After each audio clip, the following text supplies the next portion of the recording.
Marcos, capítulo 5. Jesus e os discípulos chegaram à outra margem do mar, a terra dos Gerazenos.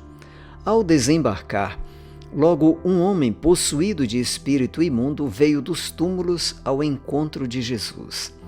Esse homem vivia nos túmulos e ninguém podia prendê-lo, nem mesmo com correntes, porque, tendo sido muitas vezes preso com correntes e cadeias, as cadeias foram quebradas por ele e as correntes foram despedaçadas, e ninguém conseguia dominá-lo.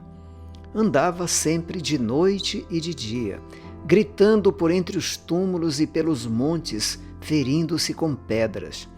Quando de longe viu Jesus, correu e prostrou-se diante dele, gritando em alta voz: "O que você quer comigo, Jesus, Filho do Altíssimo? Por Deus, peço-lhe que não me atormente." Ele disse isto porque Jesus tinha dito a ele: "Espírito imundo, saia deste homem." Então Jesus lhe perguntou: "Qual é o seu nome?" Ele respondeu: "Legião é o meu nome, porque somos muitos." E pediu-lhe com insistência que não os mandasse para fora do país. Ora, uma grande manada de porcos estava pastando ali pelo monte. E os espíritos imundos pediram a Jesus: "Mande-nos para os porcos, para que entremos neles." E Jesus o permitiu. Então, saindo os espíritos imundos, entraram nos porcos, e a manada, que era cerca de 2.000, precipitou-se despenhadeiro abaixo para dentro do mar, onde se afogaram. Os que tratavam dos porcos fugiram e foram anunciá-lo na cidade e pelos campos. Então, o povo saiu para ver o que tinha acontecido. Aproximando-se de Jesus, viram o endemoniado, o que antes estava dominado pela legião, assentado, vestido, em perfeito juízo, e temeram. Os que haviam presenciado os fatos contaram-lhes o que tinha acontecido ao endemoniado e também falaram a respeito dos porcos. E começaram a pedir com insistência que Jesus se retirasse da terra deles. Quando Jesus estava entrando no barco, aquele que antes estava possuído pelos demônios pediu com insistência que Jesus o deixasse ficar com ele. Jesus, porém, não o permitiu. Ao contrário, ordenou-lhe: "Vá para sua casa, para os seus parentes, e conte-lhes tudo o que o Senhor fez por você e como teve compaixão de você." Então ele foi e começou a proclamar em Decápolis tudo o que Jesus lhe tinha feito, e todos se admiravam. Tendo Jesus voltado de barco para o outro lado, reuniu-se em volta dele uma grande multidão, e ele estava junto do mar. Então chegou um dos chefes da sinagoga, chamado Jairo, e vendo-o, prostrou-se aos pés de Jesus e lhe pediu com insistência: "Minha filhinha está morrendo, vem impor as mãos sobre ela, para que seja salva e viva." Jesus foi com ele. Uma grande multidão seguia Jesus, apertando-o de todos os lados. Estava ali certa mulher que havia 12 anos vinha sofrendo de uma hemorragia. Ela havia padecido muito nas mãos de vários médicos e gastando tudo o que tinha, sem, contudo, melhorar de saúde, pelo contrário, piorava cada vez mais.